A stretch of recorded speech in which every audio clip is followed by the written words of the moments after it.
sekarang saya bacakan penghakiman Tuhan yang ternyata sangat mengerikan dari ayat 30.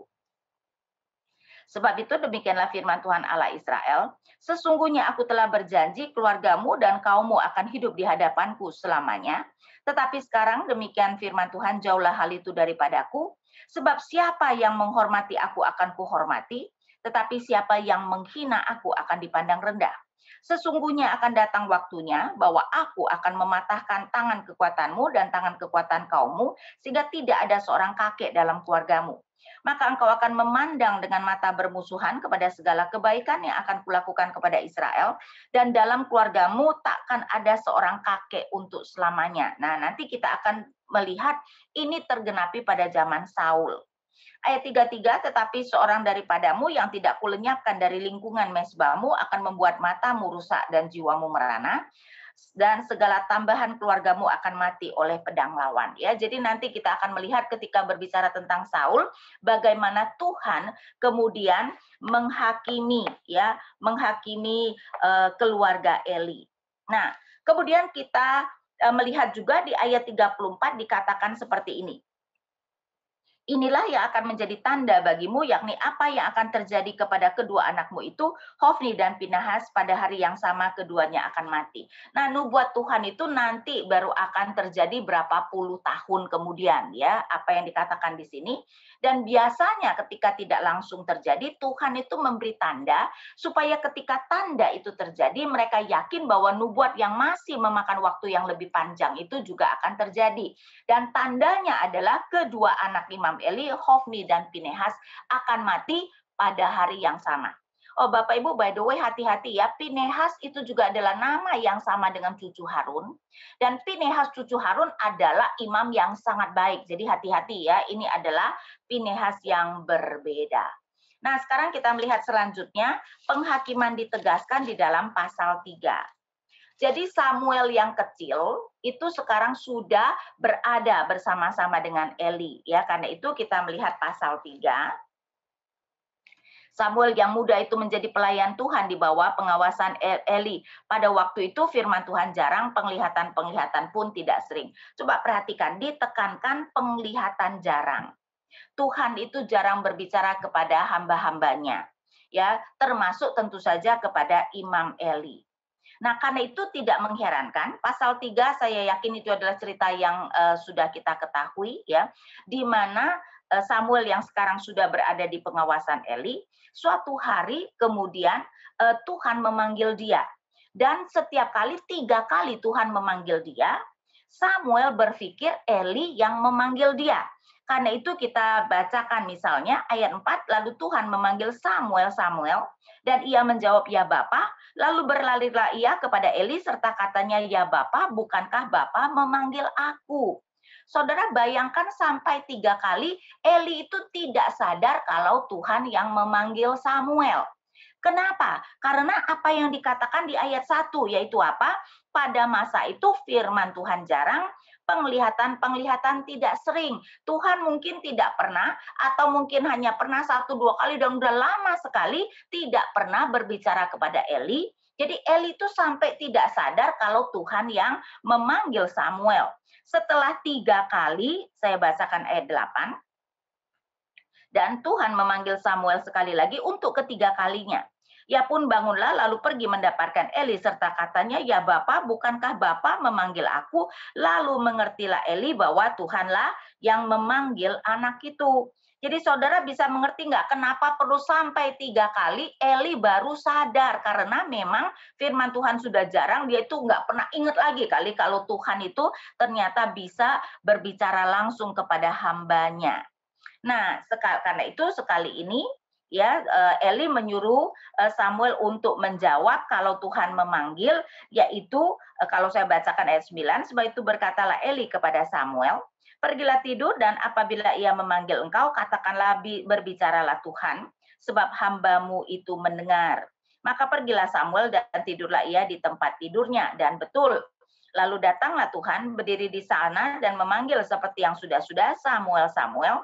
Dan Samuel menjawab, berbicaralah sebab hambamu ini mendengar. Tapi Bapak Ibu, saya tidak tahu ketika kita mendengar itu ada perasaan Bagaimana ya, terharu nggak sih tentang Allah kita? Dia itu begitu sabar loh ya. 3 kali dia nggak ngerti, tetap aja Tuhan panggil, sampai kemudian Eli sadar, memberitahu Samuel dan Tuhan memanggil lagi ya. Kalau saya bilang itu sebenarnya benar-benar sabar. Nah, Tuhan kemudian menyatakan penghakiman keluarga Eli kepada Samuel kecil ini dari ayat 11. Lalu berfirmanlah Tuhan kepada Samuel, ketahuilah aku akan melakukan sesuatu di Israel. Dia datang ke tengah-tengah kita dan melepaskan kita dari tangan musuh kita. Mereka mau memanipulasi Tuhan dengan membawa tabut Tuhan dan berpikir kalau tabut Tuhan dibawa ya, jadi tabut Tuhan yang menuntun di depan seperti pada zaman Yosua berperang dengan Yeriko ya, ingat ya, imam yang membawa tabut yang berjalan di depan ketika mereka berkeliling atau mengelilingi Yeriko. Nah, mereka berpikir kalau kita membawa tabut Tuhan, Tuhan mau tidak mau akan memberikan kita kemenangan dong. Masa Tuhan membiarkan misalnya kalah ya. Jadi mereka mau memanipulasi dan menganggap bahwa tabut itu memiliki kekuatan magis. Kira-kira Tuhan senang tidak? Tentu saja Tuhan sangat tidak senang dengan hal itu. Karena itu kita melihat walaupun tadinya ya kelihatannya Israel sangat bersemangat, tabut itu datang, bahkan orang Filistin ketakutan karena orang Filistin masih mengingat bagaimana Allah Israel itu sudah mempermainkan Allah-Allah Mesir ya dengan 10 tulah. Tapi ternyata orang Filistin tetap meneguhkan hati mereka untuk berperang. Sekarang kita melihat ayat 10. Pasal 4 ayat 10, lalu berperanglah orang Filistin sehingga orang Israel terpukul kalah. Mereka melarikan diri masing-masing ke kemahnya, amatlah besar kekalahan itu, dari pihak Israel gugur 30.000 orang pasukan berjalan kaki.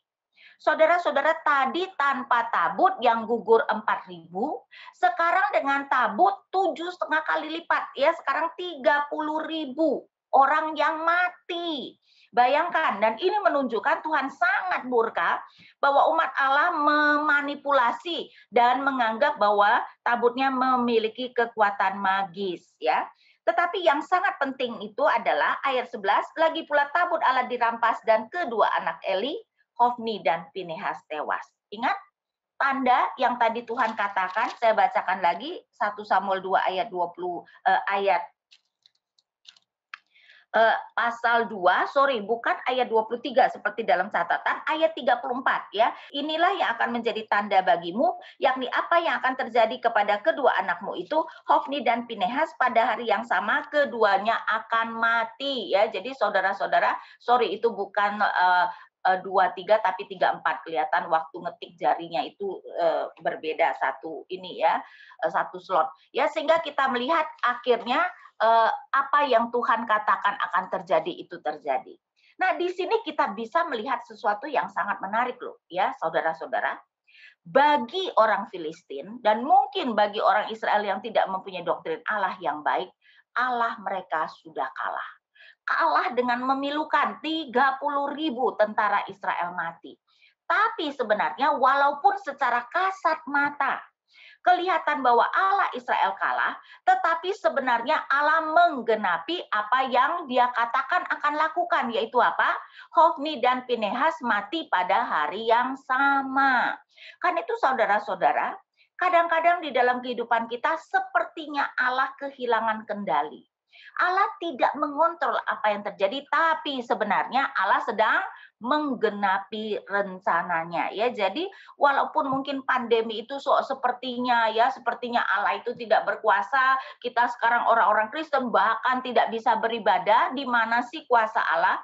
Tapi sesungguhnya Allah sedang menjalankan rencananya. Walaupun kita tidak tahu apa yang menjadi rencana Allah di dalam memberikan pandemi yang menghebohkan seluruh dunia ini, tapi pastinya Allah yang memegang kendali dan sedang menjalankan rencananya ya, sehingga kedua anak Imam Eli mati pada hari yang sama. Dan itu sebabnya Allah membiarkan walaupun dengan tujuan yang salah, umat Allah membawa tabut. Karena apa? Dengan tabut dibawa, karena itu Hofni dan Pinehas ikut ke medan perang.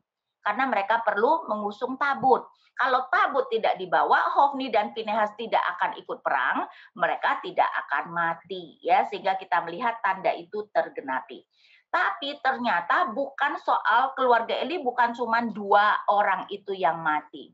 Nah, dikatakan bahwa Eli itu sangat khawatir, ya, dan ini sekali lagi menunjukkan dia adalah imam yang sangat baik.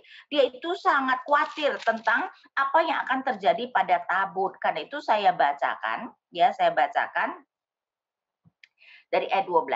Seorang dari suku Benyamin lari dari barisan pertempuran dan pada hari itu juga ia sampai ke Silo dengan pakaian terkoyak-koyak dan dengan tanah di kepalanya. Ketika ia sampai, Eli sedang duduk di kursi di tepi jalan menunggu-nunggu sebab hatinya berdebar-debar karena tabut Allah itu. Dia tidak khawatir tentang kedua anaknya, dia tahu nanti kedua anaknya mungkin akan mati, toh pasti akan mati di medan pertempuran atau tidak. Yang dia khawatirkan adalah tentang tabut itu, ya. Dan betul sekali, ya, saya tunjukkan jawaban orang itu, ayat 17, jawab pembawa kabar itu, orang Israel melarikan diri dari hadapan orang Filistin, kekalahan yang besar telah diderita oleh rakyat, lagi pula kedua anakmu, Hofni dan Pinehas telah tewas, dan tabut Allah sudah dirampas. Ketika disebutnya tabut Allah itu, jatuhlah Eli terlentang dari kursi itu di sebelah pintu gerbang, batang lehernya patah dan ia mati. Sebab telah tua dan gemuk orangnya, 40 tahun lamanya ia memerintah sebagai hakim atas orang Israel. Jadi ternyata Eli bukan hanya menjabat sebagai imam, dia juga adalah hakim. Dan kita melihat Eli pun mati, ya. Jadi matinya bukan karena mendengar kedua anaknya yang mati, tapi ketika mendengar tabut Allah dirampas. Sekali lagi saya melihat Eli sebenarnya adalah imam yang mencintai Tuhan, ya. Sayangnya tidak mendidik anak-anaknya dengan baik, dan itu juga harus menjadi peringatan bagi kita, ya. Walaupun kita cinta Tuhan, tapi kalau kita tidak mendidik anak-anak kita dengan baik, Tuhan juga bisa murka kepada kita. Nah, dalam hal ini kita melihat Eli pun mati dan cerita masih belum selesai, ayat 19. Adapun menantunya perempuan istri Pinehas sudah hamil tua. Ketika didengarnya kabar itu bahwa tabut Allah telah dirampas dan mertuanya laki-laki serta suaminya telah mati, duduklah ia berlutut lalu bersalin sebab ia kedatangan sakit beranak. Ketika ia hampir mati, berarti nanti setelah melahirkan dia mati, berkatalah perempuan-perempuan yang berdiri di dekatnya, janganlah takut sebab engkau telah melahirkan seorang anak laki-laki. Tetapi ia tidak menjawab dan tidak memperhatikannya. Hatinya terlalu patah melihat tabut Allah itu dirampas, menunjukkan kelihatannya, ya, istri Pinehas bahkan lebih mencintai Tuhan dari Pinehasnya. Ayat 21, ia menamai anak itu Ikabod, katanya telah lenyap kemuliaan dari Israel. Kata kabod itu adalah kata kemuliaan, ya, atau bisa diterjemahkan sebagai berat. Ketika di dalam 10 hukum, hormatilah ayahmu dan ibumu adalah memakai kata ini, kabodlah ayah dan ibumu. Karena artinya memandang mulia, artinya memandang berat, ya, berlawanan dengan memandang rendah. Ikabod berarti tidak ada kemuliaan. Karena apa? Karena kemuliaan Allah, ya, sudah dirampas, yaitu tabur sudah dirampas oleh orang Filistin. Dan kita dijelaskan telah lenyap kemuliaan dari Israel karena tabut Allah sudah dirampas dan karena mertuanya dan suaminya. Katanya telah lenyap kemuliaan dari Israel sebab tabut Allah telah dirampas. Jadi anaknya diberi nama Ikabod. Jadi saudara lihat, gak ada 4 penguburan di dalam keluarga Eli. Anak-anak Eli, Hofni dan Pinehas, ke Eli sendiri dan nanti istri Pinehas, ya. Lihat, ini baru awal penghakiman Tuhan dan kita sudah melihat bagaimana seriusnya penghakiman Tuhan tersebut. Tapi sekarang tabut dirampas, karena itu kita akan masuk bagaimana tabut itu, ya, ada di Filistin. Kita melihat berikutnya wahyu akan kecukupan Allah, 1 Samuel 5 ayat 1 sampai pasal 6 ayat 21. Nah, saudara-saudara, ketika kita membaca apa yang terjadi di sini, ya, di dalam konteks di dalam konteks dunia kuno, ini kemudian menjadi sesuatu yang sangat menarik. Ya, karena itu saya bacakan pasal 5. Sesudah orang Filistin merampas tabut Allah, maka mereka membawanya dari Eben Haeser ke Asdod. Jadi tabut itu dibawa ke Asdod. Nah, saudara, di dalam dunia kuno, bangsa-bangsa yang bertempur biasanya juga memang ada patung Allah di depan mereka. Israel tidak punya patung Allah, karena itu tabut yang berjalan di depan mereka. Dan adalah kebiasaan dari bangsa kuno, bangsa yang kalah akan mengambil patung Allah yang kalah untuk dibawa ke kuil Allah utamanya. Nah, Allah utama Filistin adalah Dagon. Karena itu tabut Allah dibawa ke Dagon. Maksudnya adalah untuk apa? Untuk kayaknya dipersembahkan tuh ini adalah Allah yang sudah engkau kalahkan. Karena itu ayat 2, orang Filistin mengambil tabut Allah itu, dibawanya masuk ke kuil Dagon dan diletakkannya di sisi Dagon. Tentu saja tujuannya adalah untuk mau mengatakan bahwa itu adalah Allah yang sudah dikalahkan. Karena itu kenapa judul kita di dalam pasal 5, apakah Tuhan dikalahkan? Tentu saja tidak, karena itu kita lihat ayat 3. Ketika orang-orang Asdod bangun pagi-pagi pada keesokan harinya, tampaklah Dagon terjatuh dengan mukanya di tanah di hadapan tabut Tuhan. Lalu mereka mengambil Dagon dan mengembalikan ke tempatnya. Jadi saudara, bukannya Allah yang sujud kepada Dagon, sekarang Dagon yang sujud kepada Allah. Ya. Kemudian bukan itu saja, ayat 4. Tetapi ketika keesokan harinya mereka bangun pagi-pagi, tampaklah Dagon terjatuh dengan mukanya di tanah di hadapan tabut Tuhan, tetapi kepala Dagon dan kedua belah tangannya dipenggal dan terpelanting ke ambang pintu, hanya badan Dagon itu yang masih tinggal. Saudara, di zaman kuno, ya, orang yang menang perang sering sekali memenggal kepala orang yang dikalahkannya, seperti Daud memenggal kepala Goliat.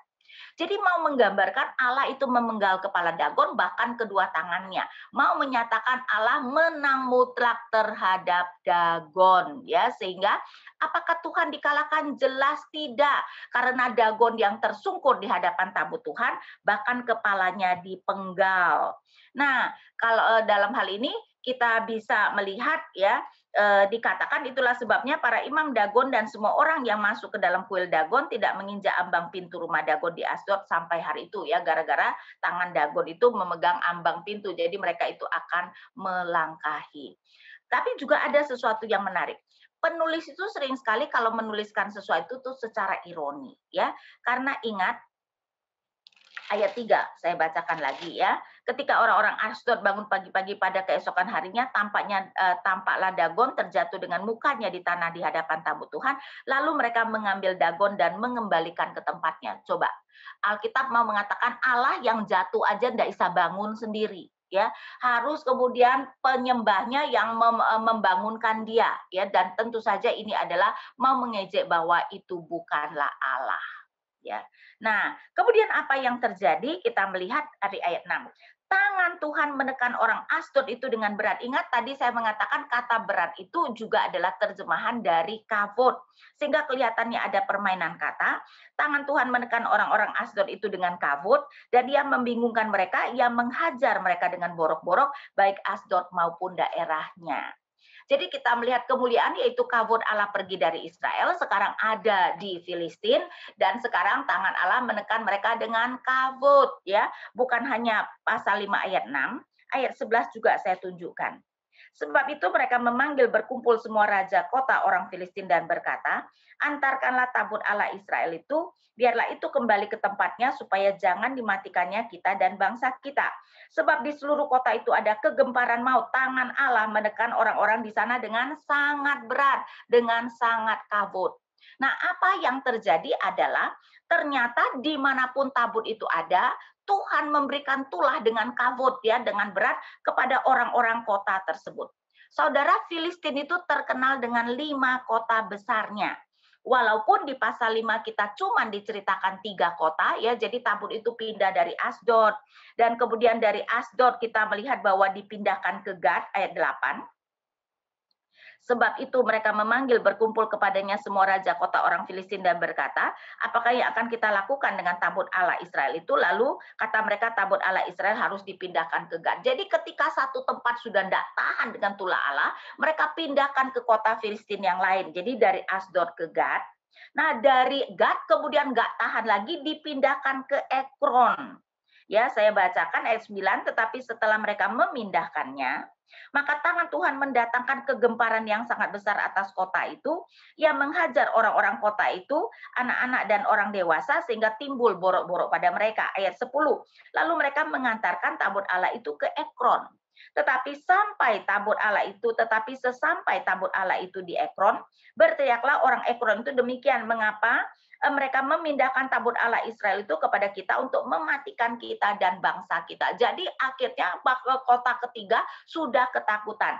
Tapi seperti yang saya katakan, walaupun dikatakan 3 kota, tapi sebenarnya 5 kota Filistin.